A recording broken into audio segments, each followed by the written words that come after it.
inculcate and implement it. Now I would call on stage Mr. Bhavani Singh sir, our most marvelous speaker, to instill your mind with some insightful educational talk. So please come. Thank you. Respected course coordinator sir, Shri Bhujelji, research and publication officer ma'am, and our resource person for today, principal CMB, and all my dear participants, a very drizzling morning to all of you. First of all, as we know that today is 5th of June and we celebrate it worldwide as World Environment Day. So greetings on this particular day.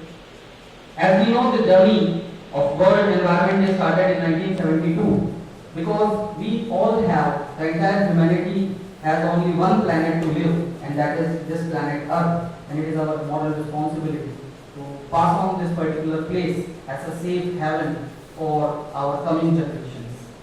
By the time, let me tell you that this year 2024, the host nation for this event will be Saudi Arabia, and the motto and the theme will be desertification and restoration of land, and in particularly I would like to quote that by the time I will give my speech or finish my speech, we will already lose almost 10 acres of land.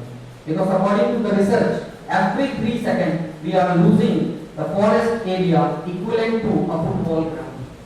And if you will search on that, you will find out that the area of a football ground is almost 1.6 acres. So if I will speak for 3 minutes or 4 minutes, almost 10 acres will be over.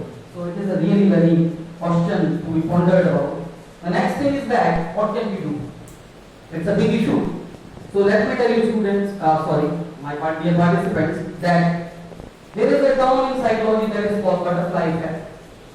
And the butterfly effect says that when a butterfly flutters or flaps its wing in the rainforest of Amazon, there comes a hurricane in Atlantic.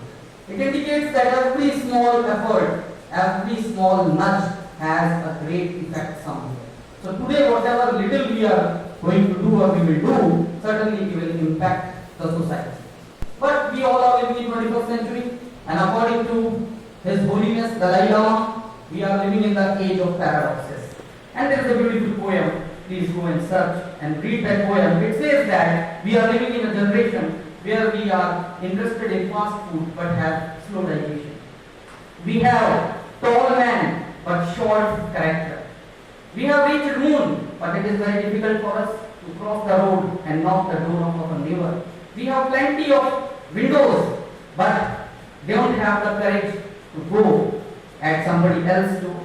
So I would like to add one more paradox. How paradoxical it is that on the name of rationalization, NCERT has deleted a wonderful lesson, Alien Planet, which should be there in the course book, because if we want to celebrate the day like this, 5th of June, there would be no other lesson than Alien Planet, because it clearly indicates that somewhere in a zoo in South Africa, there is a zoo where so many dangerous animals are there for the display. And the last cell, there is only a single mirror, and when we go there, it is written the most dangerous animal on planet Earth, and we humans are. So it is a paradox. Let me now start my talk with two anecdotes in order to show that how in just 40 to 50 years back it was happening, and right now also it is happening. Paradoxical situations. 1957, Kushwant Singh, the great writer, he was the editor of a great magazine, Yojana.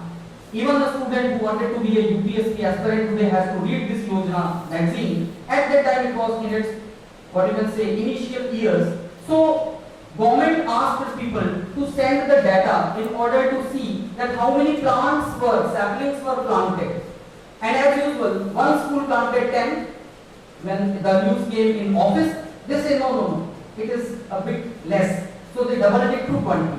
When it went to the district education office, something 200 plants were planted, they say no, we want to be first. It was doubled as 400. And Kushwant Singh has mentioned that when the final data come to me for a particular state, it seems to me that the entire state was in deep. or a pit. Because in order to plant a tree, we need at least 3 feet of a pit.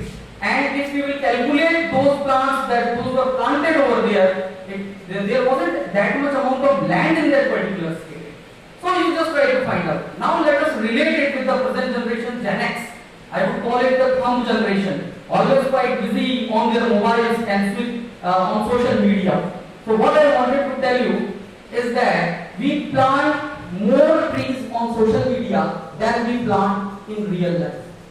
Every time we are planting a tree or a sapling, at least 10 to 50 photographs we are clicking and uploading it on social media platforms. You know what is its impact? We all know the simple scientific theory that we humans breathe out carbon dioxide and trees breathe in carbon dioxide. So our digital carbon imprints are actually what you can say is the problem of it is solved by the trees. And one selfie costs 5 kg of carbon dioxide emission.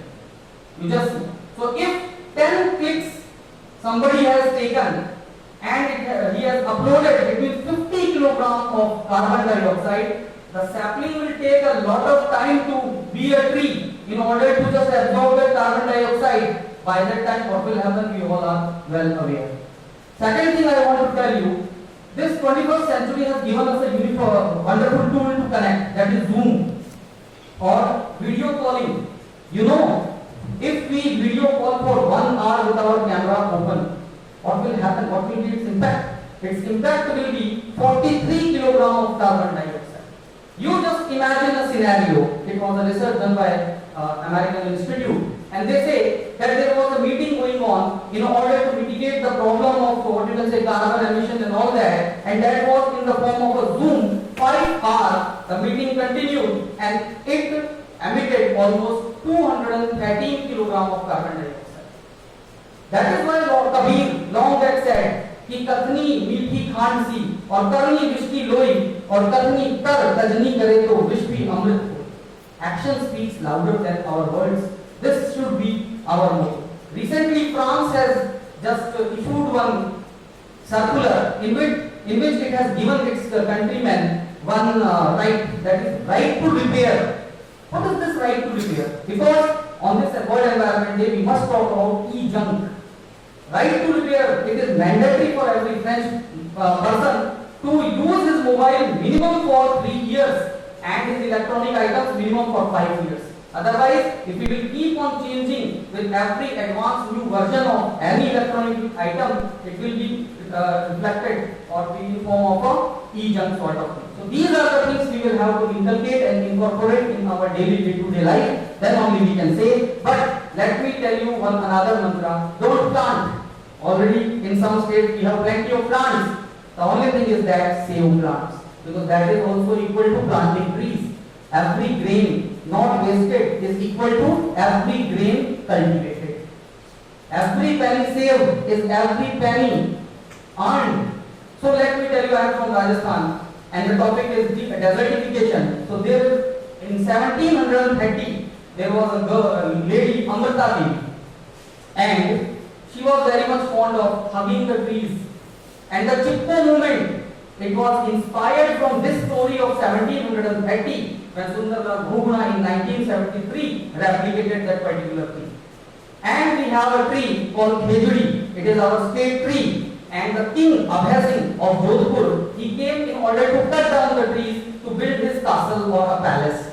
And you know, 363 people along with Amrita Devi and her 2 daughters sacrificed their life. They were ready to be cut along with the trees, but they never gave up. Today that particular village is a national monument, and Indian government in 2001 has even started one award on the name of Amrita Devi.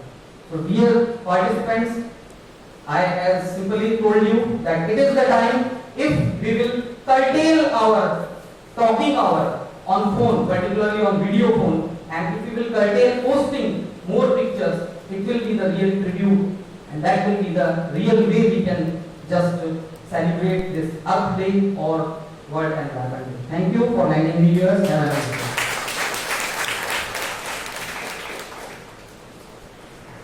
you, sir. You've